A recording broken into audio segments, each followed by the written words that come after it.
recording. Oh, there we go. Sorry, yeah, don't worry about it. So I just record the whole thing. What I'll produce is a 4-minute radio feature that's turned into a video podcast. So, we're looking for gems. So anytime you start elaborating like crazy, just know that you're doing that for your benefit.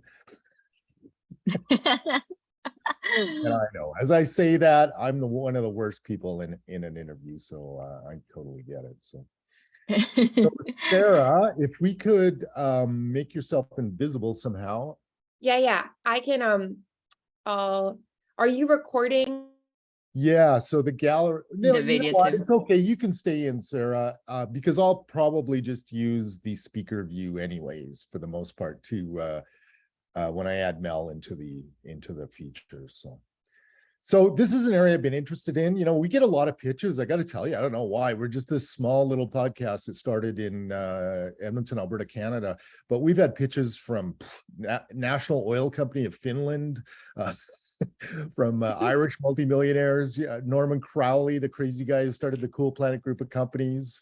So I don't know if we're on a list somewhere, but anyways, it's kind of cool. And so we do reach out. We're mostly Canada, like 90% Canada. But what caught my attention here, obviously, was the idea of community energy, the idea of doing tenants and apartment buildings. And everybody always asks about this. And in my jurisdiction, where, some policies really work well, the community energy folks in this particular area hasn't really gotten far at all. So it's something everybody's interested in. And it sounds like you guys are kind of trying to figure out how to do that well. And I'm also, before we start, I'm very interested in just getting a little background on Australia. Because happy to do that. We all have this idea that Australia went solar crazy, and that's about it. That's about the extent of our knowledge of what's happened down there. Now, I don't want the whole story. I know it's a long and sorted and complicated story, but I do kind of want the Harper's Index of how big solar is in Australia, individually and maybe at a bigger scale as well. So that's just kind of background at the beginning. Then we'll get right into the story, which is about what you guys are doing and helping people get on apartment buildings, that sort of thing. Awesome. I can start with the background. Do you want to just start with the background in Australia real quick? Well, first, I'm going to get you to do a self-introduction. So got it. I don't know how to say your last name, but hi, I'm Mel so-and-so. I'm with Illum Energy, and give me your little elevator speech, and then I'll launch into it. Sounds good. So whenever you're ready. I'm ready. Let's go. So give me your self-intro. All right. Let me pull it up real quick. Actually, Mel, before you start, can you tilt your, are you on a laptop? Yes, I am. Can you tilt it down just a bit? I want you about 2/3 of the way up the frame. Yeah, right there. There we go. I love the framing that you do as well. Okay. Okay, so go ahead with your self-intro, and then we'll launch the interview. Hi, I'm Mel Snyder with Illum Energy. We make solar accessible to multifamily tenants. And I understand you were founded in a country down under. Tell me where you were founded and what the company was all about when it started. Yeah, so Illum is founded in Australia, and it's all about making solar accessible and kind of bridging that gap of solar access. So a bit more about Australia, just the quick one. 1/4 of their single family homes have access to solar, which is huge, but still their multifamily market is missing out. It's only 0.6% of their entire kind of multifamily market have access to solar. So even though it is so far ahead in the solar industry, the multifamily, the renter, the tenant market is still missing out. And I'm based in Los Angeles, California, because Illum has also entered in the US market, knowing that this is a global problem for tenants to get access to solar. So just before we get to that, Mel, you said 1/4 of all homes in Australia? Yeah, which is huge. I could only just dream of that, but it's one of those things when you talk about the single family home ownership, that's another topic that comes up. And also about a saturated market when it comes to solar. So multifamily tends to be kind of a a budding market of solar. It is a great opportunity for all these solar companies that are kind of competing for the single family side to take a look at multifamily too. Do you happen to know how many solar systems that is on those residents and how much solar that adds up to? I can look it up. I mean, it's Okay. it's huge and growing up by the minute. But yeah, it's a massive market. And I know this is a loaded question, so I just want to see how you answer it. We're not going to dive deep into it. But No worries. what drove that demand in Australia to be so strong? So actually, Australia is one of those markets where electricity prices are so high. And then it is, it is also another market where solar makes sense in Australia.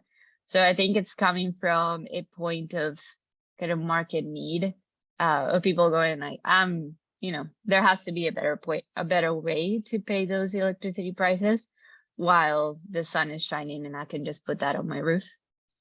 So they have an unbelievable resource. Prices for electricity were high.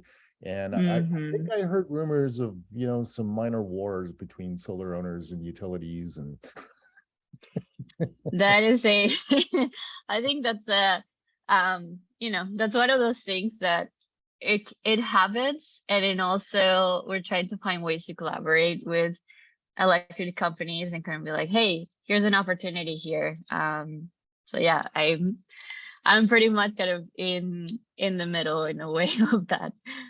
Yeah. okay, well, I've picked your brain enough. If you can dig up the stats on how much solar is on rooftops in Australia, and maybe how much total solar there is and how many systems there are, I'd love to have that for the story. That'd be just awesome. Because I think that's crazy. Like people, I didn't know it was a quarter. Like that's insane. That is huge. It is huge. I mean, our goal where I live is just to get a solar system in every huge neighborhood.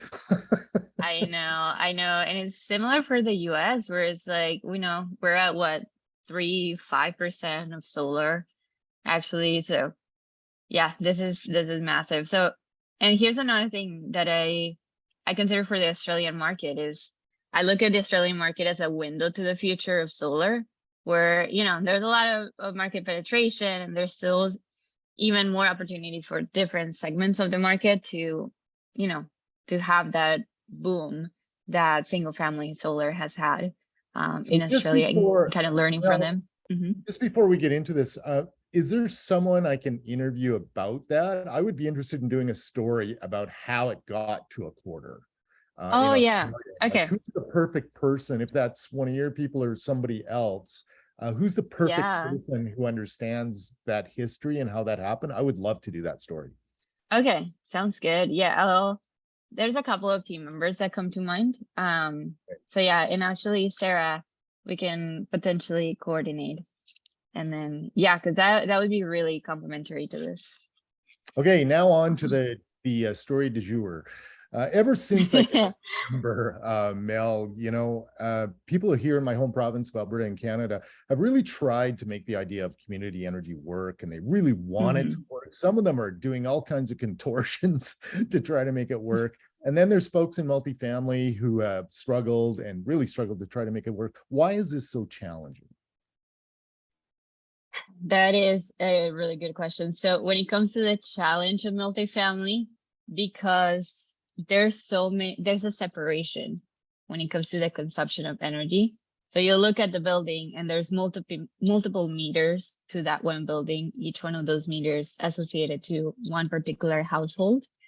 Because of that separation, it makes it so much, more difficult to get it done versus your typical solar system. For example, it has one rooftop, 1 meter, easy. Versus that division of the community consumption, that's the thing that makes it difficult. Well, I guess the first thing you probably have to sort out is the multiplicity of interests. So you have landlords, and you have tenants, that's true. Association, and so how did you approach that? Because obviously you had to figure that out almost first. Yeah, that's right. So with the SolShare, with our first behind the meter technology, the way that we approach that is by making it flexible. And what I mean by flexible is that you can change the allocation of solar. So let me just walk through a little bit of how it works before I go into it. So you'll have imagine your building, you have rooftop solar installed in that building. You'll have your inverter, and then you'll have your SolShare. So what our SolShare does is essentially as a solar rotation. So we'll take just that one solar array, and then it will distribute it to up to 10 meters within that same building. So what that means is that neighbors in that building are able to use solar when it's needed the most, but also kind of share it within their own building. And so to your point around how to convince all these stakeholders, because you have the SolShare and you can allocate, you can be like, all right, the common area, common light and power is going to get 40% of that solar allocation, and the remainder is going to be shared amongst the tenants. So there's that level of kind of variability that makes sure that everybody's going to get an equitable portion of this, and that is going to make sense to their interests. So who owns the system, or who can own the system? I understand you have a couple of different models. Yeah, so in terms of ownership, it is typically the landlord who owns the system, typically. In some other cases, and you might know, in the solar industry, that there's different models of their ownership. Let's say lease model, PPA model. So the finances get really creative when it comes to that. But for the most straightforward way, it is the landlord that owns the system and essentially gives access to solar to their tenants. So if the landlord, so then I guess it comes down to how do utilities work in the building? I guess. Talk about how that works with this. Yeah. So what happens is, for each one of the meters and each one of the connections, you have a net metering agreement, just to not go super detailed into it. But essentially, the utility will look at it as if they were individual solar systems connected, versus behind the meter is where kind of all the magic happens of allocation and making sure that everybody gets access to that solar that's on their roof. So essentially what the tenants are going to see is a reduction in their electricity bills, because they're consuming less power from the grid, but rather they're going to see the opportunity from that solar array consumption. And so some of the concepts that we're piloting is about treating solar as an amenity. So for example, like somebody would go into an apartment and be like, hey, my apartment has access to this and this and this. Like AC has access to, I can have pets in my building, whatever it is. Then it could be an add-on to be like, hey, my apartment is connected to solar. And that could be a new opportunity for the real estate market as well. Wow, it does get complicated. It does, yeah. It boggles my mind a little bit. So the owner of the building owns the system, but the tenants each have a net metering agreement with the utility. Correct. So how do you decide how that energy goes to the tenants with the landlord owning the system, and how does he or she get paid for, how does that work? Help me understand. Hopefully simply help me understand that. Yeah. So I'll walk you through it. Essentially what happens is the landlord decides what the allocation is. So let's say, I want everybody to get the same allocation of solar. Let's keep it simple. And that allocation is done through the SolShare. They'll get their power. So the way that the landlord has been recouping their investments, it's either through a solar access fee. So essentially the landlord's saying, hey, I'll charge, let's say $25 a month for this opt-in service, essentially. And you can decide, hey, you want solar connected to your apartment? Yes, no. If you want it, then a line item on the rent is going to be that access fee. So that's kind of the most straightforward way to do it. Other landlords, and depending on the utility territory and everything, have the capacity to charge for power. So essentially, because of they're buying into the system and it's their asset, then they can charge a lower rate than the cost of the utility. So all that said, all of these mechanisms that are for the landlord to see a return on their investment, and then for the tenant to see lower electricity bills. And that is where the complication comes in, and that's a split incentive. We've seen that in the industry of one person paying for the whole thing and different people benefiting from it. But we're hoping that through the SolShare, through the data, solar access fee, and enabling a charge for solar, then we can aid that landlord and actually walk that landlord towards getting their return on their investment. So maybe a big part of the appeal, and tell me if I'm wrong, Mhm. for the tenants is that they're actually getting solar energy. Is Correct. that a big part of the appeal? It is. So when it comes to solar access, a lot of the solar opportunities or market right now, it seems very virtual. Like, oh, you can subscribe to this one solar array that's, farther that maybe you've never seen before. Versus with this, because it's behind the meter, this is about building a solar system that is on your rooftop that you can say, oh, hey, I'm getting this amount, and it seems more tangible to it. And also it being behind the meter, it also helps protect against any other policy risks. So essentially you're locking in that retail rate and you're locking in that access to solar, as opposed to, in other cases where credits or subsidies or whatever might be up for grabs.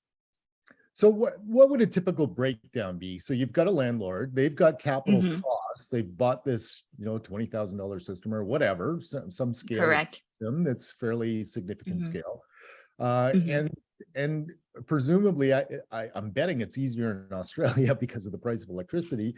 But presumably Correct. there's savings that come out of that, but you still have to pay for the system. It's probably not going to pay for itself for 10 years. So then you have to allocate savings right up front to your Mhm. tenant, or they might not sign up.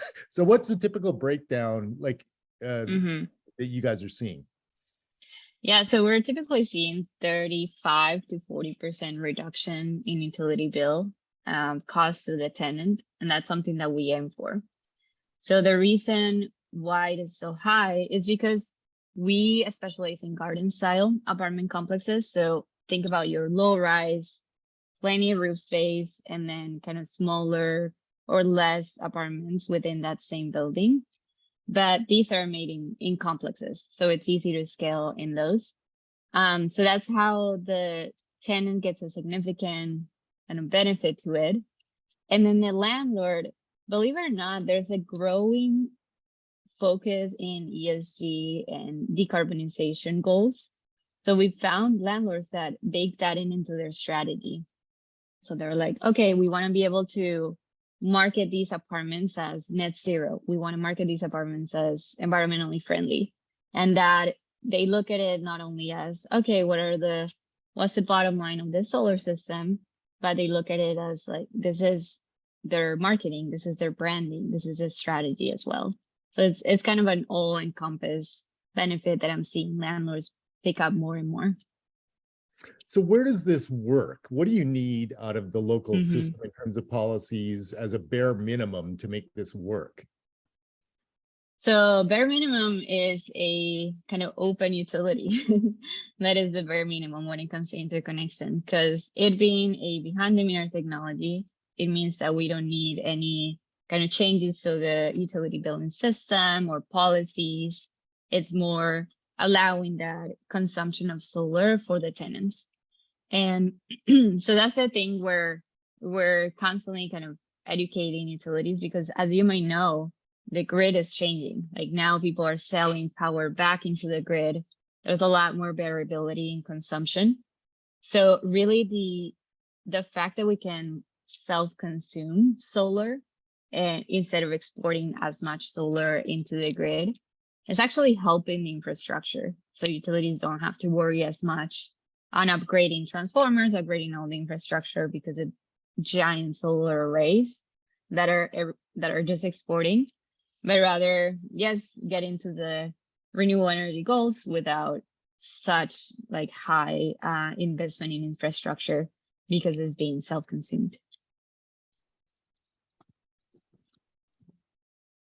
forgot what I was going to say. No worries. Speechless. Yeah. So for example, in my jurisdiction, you're only allowed to generate enough solar energy as you consume in a year, kind of theoretically. And I don't know if we call it net metering, I think it's called that, but you get paid the price you pay. So let's say I'm paying 10 cents a kilowatt hour, I get paid 10 cents for any energy I export. And obviously when I buy that back, I pay 15, 16, 17 cents because I got to pay all the other charges that go with it. What they did in Alberta, what they are doing is right now, some of the small retailers, many of the small, almost all of them, will let you change your rate plan. And so in the summer, what's happening with solar owners in Alberta is they sign up to pay 28, 29 cents a kilowatt hour while they're exporting. So for the most part, they're exporting in the summer, and then come fall, they go back and find the cheapest rate they can. That's a way to do it. Yeah. Yeah. That's quite a different, it's very similar, I want to say, to the Australian market, having energy retailers where you can actually choose who your provider is, versus in the US, you're kind of, for lack of better word, kind of stuck with that provider. So whatever, whatever utility company is within that territory, then you're purchasing from them. But yeah, it's an interesting one of that, having that flexibility to choose the cheapest rates, just because solar is going to be on your side during the summer. So that's an interesting one. Yeah. So so you don't need anything from the local market except a willing utility. Basically. Because the landlord is doing the billing, basically. I mean, because the utilities to the tenant is actually the landlord. Is that right? The utility to the tenant is well, can you reframe that one? The tenants are paying the landlord for their electricity, right? Not the utility directly. So here's the thing, it depends. A lot of it depends, but sometimes the landlord takes on the utility accounts, and it's like, all right, let me make it simple. The utilities is going to have to deal with one account holder, and then the landlord essentially passes through the cost of utility and then includes, hey, here's the solar access fee. So that's the way that, even though it is a complicated system, we just simplify it by recommending the landlord to take over the utility accounts. So I think what you should have said is, no, David, you're wrong, because our system is actually designed to work with those individual meters. And so typically it's an individual account holder that is dealing directly with the utility. Is that right? I just corrected myself. Is that right? I love that you're like, you should have just told me to, you should have just grilled me and be like, no, David, you're so wrong. No. Yeah, it's just to simplify everything, because, Please. yeah, I know. I really went into like the deep end into how everything works, but because it is multiple meters and you want all the tenants to have access, we have educated the landlords, and especially said, hey, why don't you just take ownership of the utility accounts, and then that way the utility only has to kind of communicate with you, and then you pass on that cost to the tenant. The same way that you would, charge rent, it would usually just be a line item to it, just to make it easier. So in that case, if the tenants had individual meters, don't they still have accounts with the utility? So the tenants still have the individual meters. Oh, so the landlord's just allocating the solar. Right, correct. Okay. I'm not sure I fully understand that. But no worries. I wonder, did you ever this might be even better. Did you ever show slides within your, I was going to share my screen just to try to illustrate a bit more here. You can, except I'll lose my visual of you talking, won't I? Maybe just talk to the slides and you can give me the slides. Okay. After.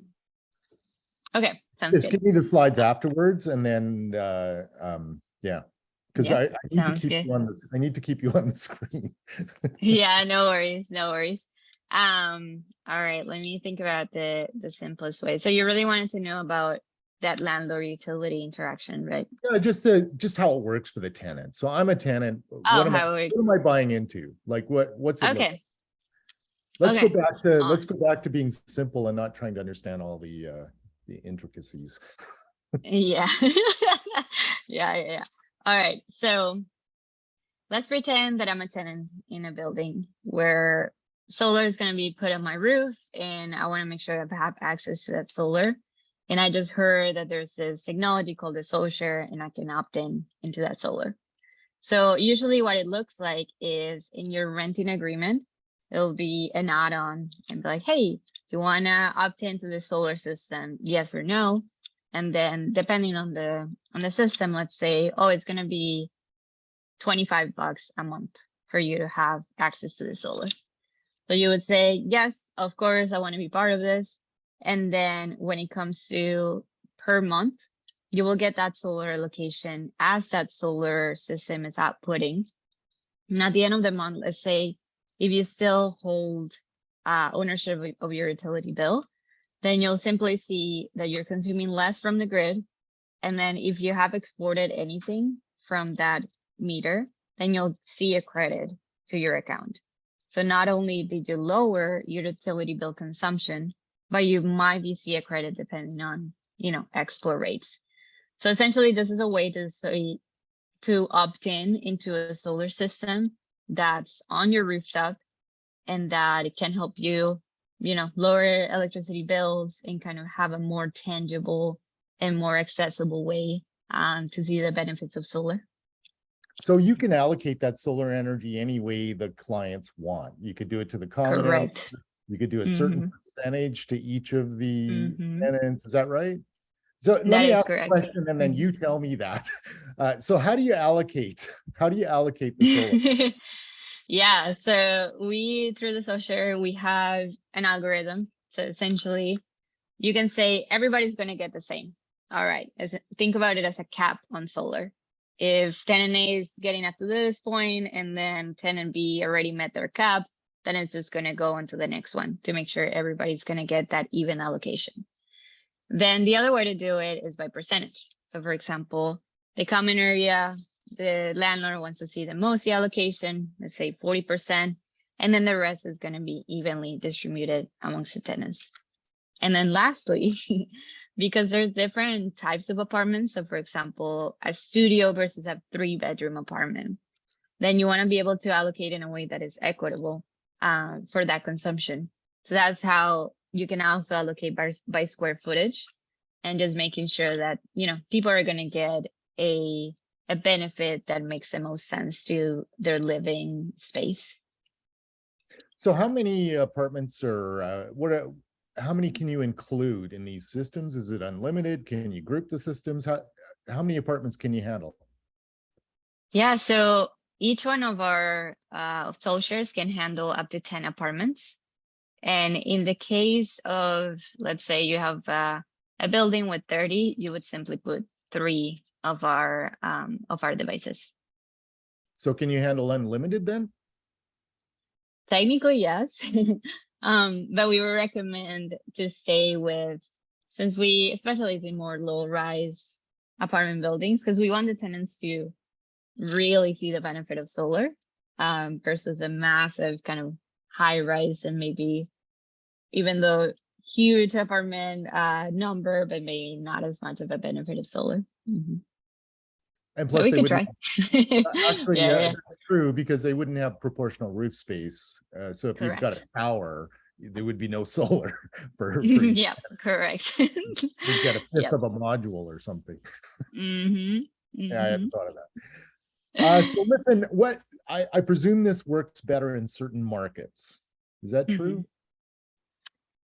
It works better where utility rates are higher.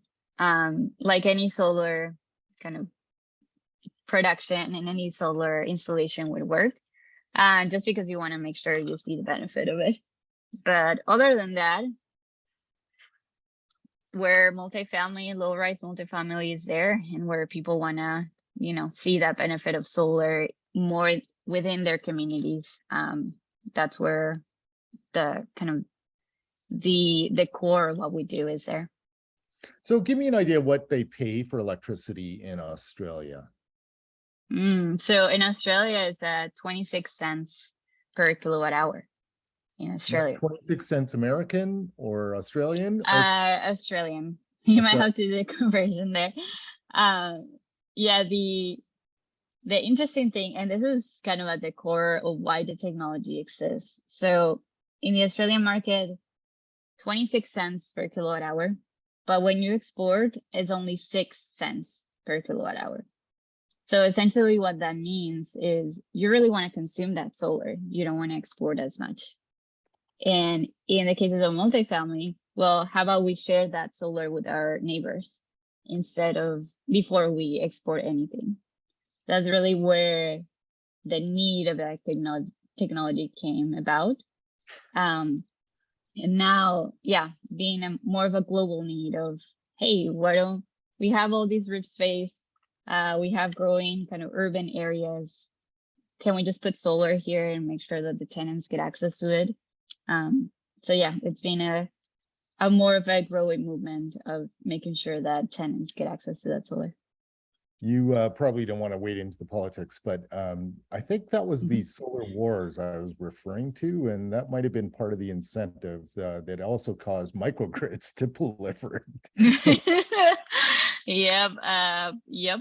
And am I connected to another team member that might have a more of a first-hand experience with that? But yeah, I think it speaks to the different interests in and the kind of adaptability to that growing and changing grid.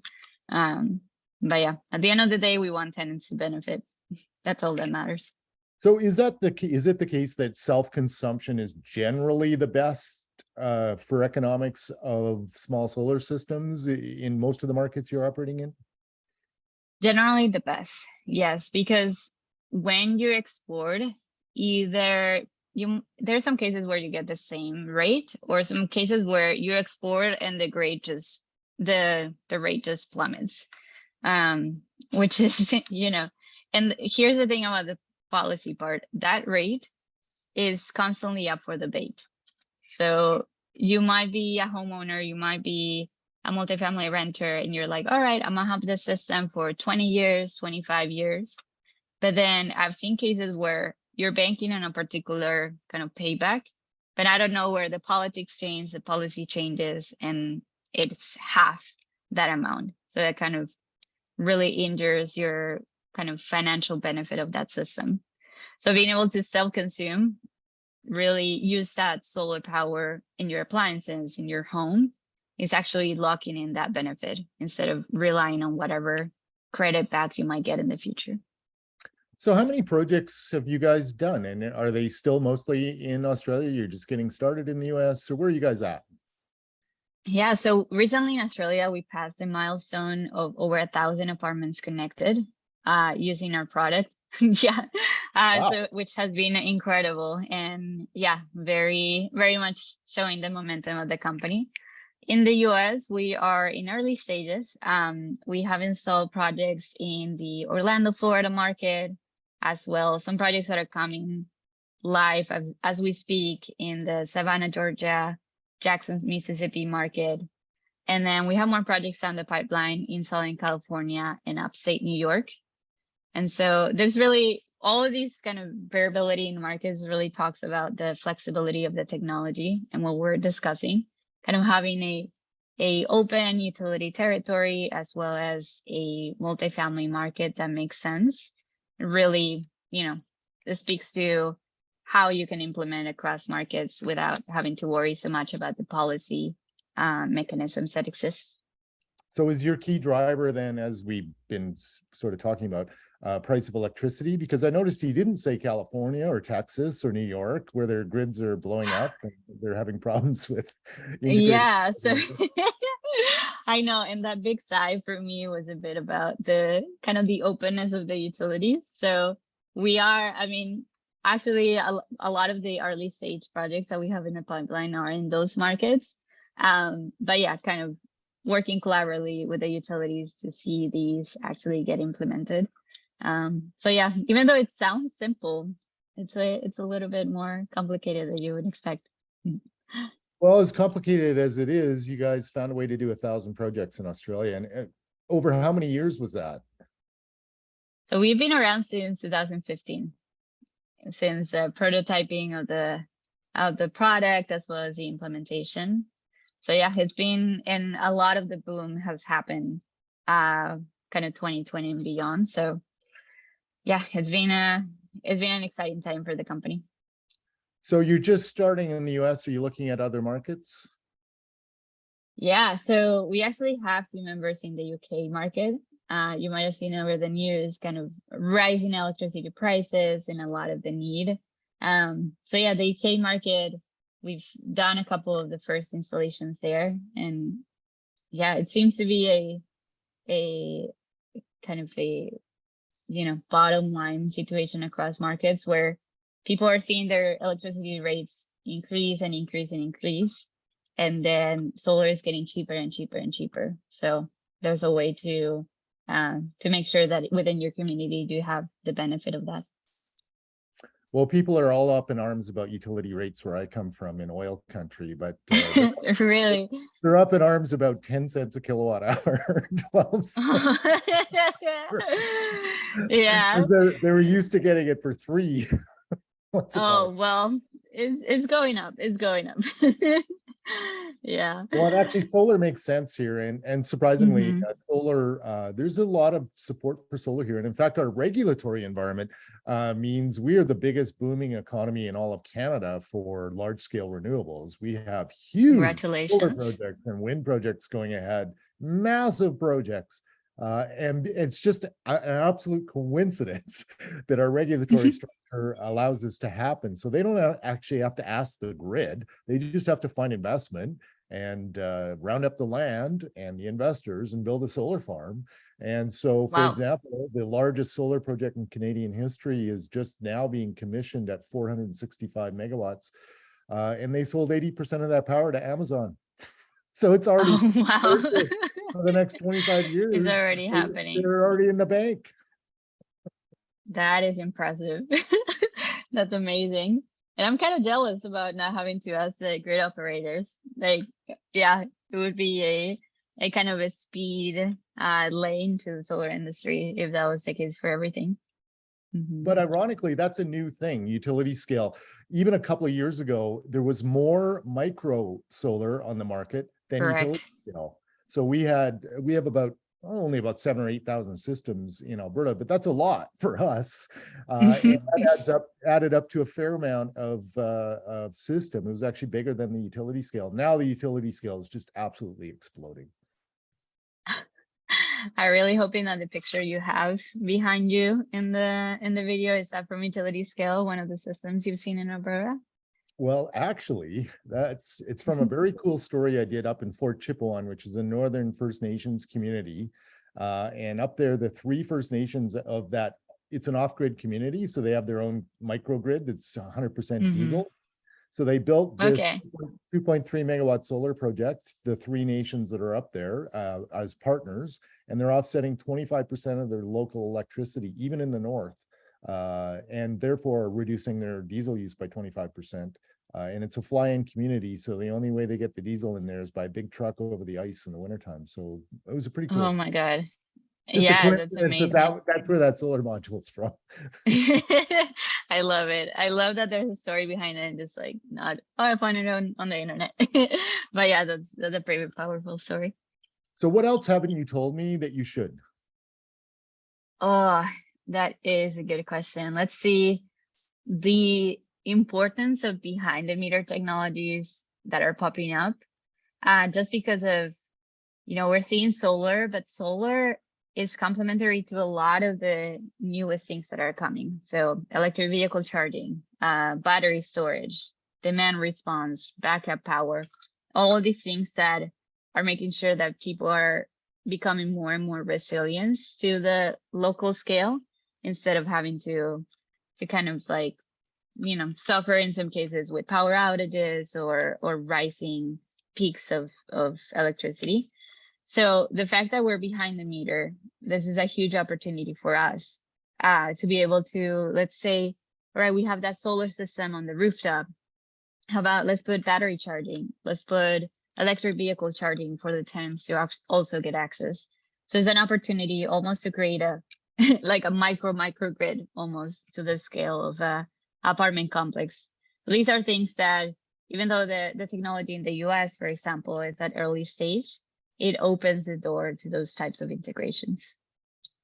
I don't know if you're aware of a company from, you probably aren't, from Montreal, Canada, but the company's called DC Bell, as in direct current, BEL, and they're producing an integrated inverter vehicle, DC vehicle charger, inverter, and smart energy management system.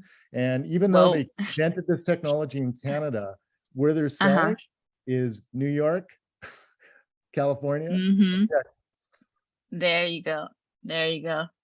Oh, Because I love that. I need to look into them. Our grid policies are too dumb in Canada still to actually benefit from being able to manage your electric vehicle, your solar, your all that stuff in an integrated way. But you would have one device that manages all those things in your home, and it's got an AI-driven energy management system in it that could interact with the grid as well when the grid's finally ready to do that. All right, amazing. We should talk to them. It seems pretty. Yeah, I mean, let's get it to tenants. Very cool company. Amazing. So listen, I'm going to ask you a couple basic questions just to make sure I have them, because we've had such a rambling interview. I want to make sure I have simple answers. So you have this amazing technology. In basic, what is it and who's it for? Just very quickly. So basically, our technology makes solar accessible to apartment renters. So we have a solar splitter. Essentially, you take one solar roof and you connect it to our technology, and each one of the tenants that want to be part of it can get access to that solar. And so how much work have you done with this? I understand you're quite successful with it already. Yeah, we have connected over 1,000 apartments in Australia, recently passed that milestone, which has been pretty exciting, and then entered the US as well as the UK market. And those two markets were at early stages, seeing our first pilots be implemented, but yeah, seeing a huge need for more solar and multifamily housing. So what's the response been? You probably interacted with tenants who maybe never thought they would never have solar. What's the response been of tenants in particular? The response we've gotten is between, we knew, like, we were just hoping something would do this, and between, wait a second, there's an opportunity for this. Just because of the ownership of solar, you'll see single family homes having solar all the time, versus the renter market really doesn't, because of the shorter term. So yeah, it's been pretty amazing just to hear about people seeing rooftop solar in their own building and being able to access the benefits of that same rooftop solar. What kind of response have you gotten from landlords and building owners? So the landlords have been able to bake this into their strategy. So they can say, hey, I am renting net zero apartment buildings, or I am renting sustainable buildings. And also landlords are excited to add on more kind of offerings or competitive edge to their assets. That way they can attract more tenants, and they can have those tenants even stay longer term, because they're seeing benefits of something as cool as solar is. Solar is pretty cool. I have to say, in the 10 years I've done this project, it's still one of the #1 search terms. There you go. Yeah. Okay, that's all I can think of. Is there anything else that we missed? I think you answered. I think that's it. The question of optimization in a simple, straightforward way, or do you want to take another crack at that? Yeah, I can do that one. So how does this allocate the solar, and you know what, how flexible is it, and how does it allocate the solar? So with the technology, there's different algorithms. So you can allocate everybody having the same amount of solar, essentially even. You can have it by percentage. Let's say common area having a little bit more than the rest of the tenants. And you can do it by square footage. Essentially, if a studio versus a 3-bedroom apartment is going to have a different consumption. So you want to make sure it's going to be equitable at the end of the day. So that's the beauty of that behind the meter. You can actually play around what the solar location for each tenant is going to look like. Okay, so now you've got us doing this story in Canada. Yes, we have actually. I don't confess this to my own audience, but more than half my audience is American. Just so Oh, you know. really? I I love never that. admit that, but people are going to be listening to this across Canada, and they're going to say, "How do I get involved?" Mm-hmm. Yep. Yep. Yeah, it's do you want to frame the question? So how can I get involved from Canada? So from Canada's, I'm gonna say it's in the pipeline for us. So you know how solar systems take a little bit longer to actually get implemented. So starting the conversation and looking at Bloom Energy reaching out to us, and we're happy to start looking into what that implementation could look like. And it could be a really cool opportunity for your building, for your apartment complex to be the first one in Canada to see solar sharing behind the meter. So let me get this straight. You're open to talking to someone now? I'm open to talking. Yeah, why not? Yeah, let's go. Do you guys enter into business with local partners, or did Bloom Australia hire you in the US? So hire me, but we have our own US corporate kind of entity. And we enter markets with local partners too. So we want to make sure that when we're entering a market, there's at least a couple of pilots that we're looking into deploying, and there's a bit more traction. So yeah, it's an open invitation to make more of the case of entering the Canadian market. So would you partner with solar companies? Because they would already know all the ins and outs of the local Correct. market. Mhm. They're different Correct. everywhere. Yeah, for sure. Yeah, solar companies would be our first kind of line of partnering. Okay, well, when you're looking for one in Canada, let me know. I know a bunch of them. Will do. Will do. Okay, so thank you very much for this interview. I know this feels like it was long and rambling, but I'm going to take this and I'm going to turn it into a very tight, concise story. Yeah, thank you. I apologize that I went into like the deep No, end it's my of a fault. lot of this It's my stuff. own curiosity. It was totally my No, it's all I'm good. sure you It's would all have done good. just a pure, straight up interview given the chance. Yeah, no worries, no worries. But yeah, I appreciated this, and this is very exciting. So do you Mhm. guys have pictures of A, projects, B, your technology, C, yourself? Yes, yes, yes, I sorry, can I've send you been all of that. meaning to. That's been on my list to get that to you, David. Sorry that it got lost in the shuffle a bit. So I'm going to jump right on this, and I'll be producing this for next week, it'll start running Oh, on wow. Wednesday next week. So I could use those materials sooner rather than later, Sarah. Yeah, okay. So I have I think Mel, our Loom folder has, I think, some Canopy Apartment Villas photos and definitely like a SolShare close-up, but I don't think Mhm. we have any of you. Yes, I can send it your way, So and then if you you can want to send it to send me the David. headshot, and then if there are specific Loom photos you want to send me in addition, I can use those. If not, I can just look at what like Fish Tank currently has on file. Okay, sounds good. Yeah, I can So send you more photos. It'd be nice to have a horizontal. Doesn't have to be just a headshot. A headshot's fine, but if you have a shot of yourself with some solar or in one of your Yeah. equipment or whatever, I think whatever you. oh no, I thought it was gonna be the one that I use for Zoom, but yeah, I can send you one with solar in the back.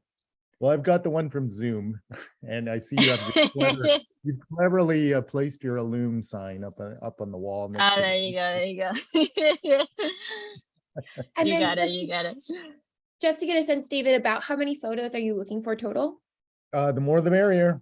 Okay. Because Okay. when he's talking in the video podcast, I can drop in a lot of images. So I'd love to see what it looks like in a utility room in an apartment, where you got a bunch of these installed, for example. Okay, sounds good. Or the types of buildings you've done, just pictures of the buildings with solar on them, or whatever you've got, really. Okay, sounds good. Yeah, we can send a bunch of photos, and Sarah, you can send that way. Yeah, and then Mel, you don't happen to have any like panning, like kind of video. I remember from a B-roll? promotional video, like that sort of video thing, if that could be in the background of the video podcast. Static image. Yeah, I can dig up some panning videos. I know we have like even like drone shots of installations and stuff like Oh, that. that'd be So awesome. So you probably yeah, have I a can dig up folder what we have. somewhere. Mel, you probably Uh-huh. have a folder somewhere. If it's a Google folder, whatever, if you just share it with me, I can just take what I need. Like I don't have to have everything. But a couple of drone shots and a couple of building shots would be really nice. Okay, will do. All right. I'll dig around and find you some more kind of videos and pictures. So don't you just love it, Sarah, when the story's so easy to sell? It's amazing. Actually, this pitch, you reached out right away, and then 2 others did as well. One of them is like CEO or bust, which I thought was an interesting decision. But yeah, I don't know what it is, but just so much interest from the podcast perspective, which is great. And radio. I know.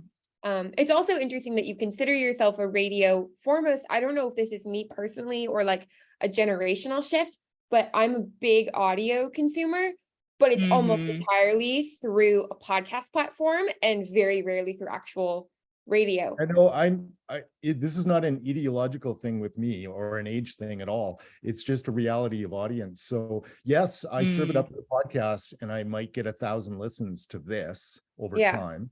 And then I serve it up as a video podcast on my YouTube channel, which has 50,000 subscribers. So it'll definitely be better there. But then I'll put it on the radio, and still in 2022, I'll get 70 to 300,000 listens in a week. Wow. So if you want to ask me where my priorities are, shockingly, I put less into the radio than I should because it's a big deal.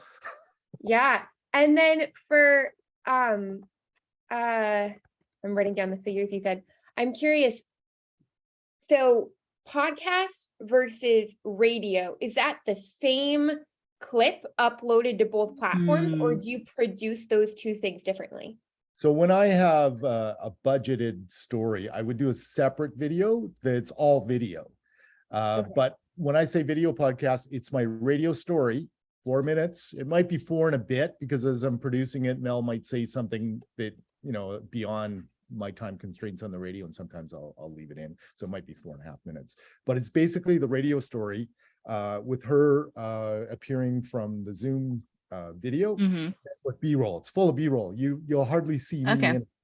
You'll see whenever I'm talking, it'll be all B-roll, and half the time when she's talking, it should be B-roll and photos as well. And if it isn't, then we do what we can. But that's what I serve up on YouTube, and just the straight audio track from that becomes the podcast that goes to SoundCloud and iTunes and all Smart. Okay. Okay. So Sounds good. that's the step. So one production goes audio, radio, and YouTube. Yeah. And I'm curious, when you edit, how much, because I did a podcast last year for a while, and how fastidiously do you edit for like breath, or like they paused for too long, or like they spoke too much, so let me hack out the fluff and cut it down, versus just kind of letting it unfold and selecting by paragraph or sentence?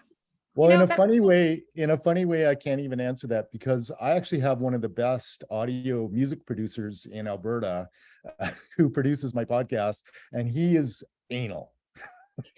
So sometimes I'll give him a script and my narrations and the material from Mel, for example. And if Mel's an or an R, the script might actually be short by the time he's done with it. In fact, that happens all the time. Usually I write the script long. Because he's fastidious, like he's anal about tightening everything and getting, like, breaths are fine. Like he loves the natural feel of a breath, but ums and ahs, illegal. Yeah. That I spent way too much time in my podcast, like going so like that's the other difference though. So that goes on the radio super clean and super tight, and it goes on to SoundCloud super clean and super tight. But what goes on to YouTube is the raw footage from Mel, because I can't edit all those things out in the video. Otherwise she'd be jerked. It'd look awful. You can't do that in video. Yeah. I mean, you could do a couple cuts, but you want to be careful about doing that, because it drives people crazy.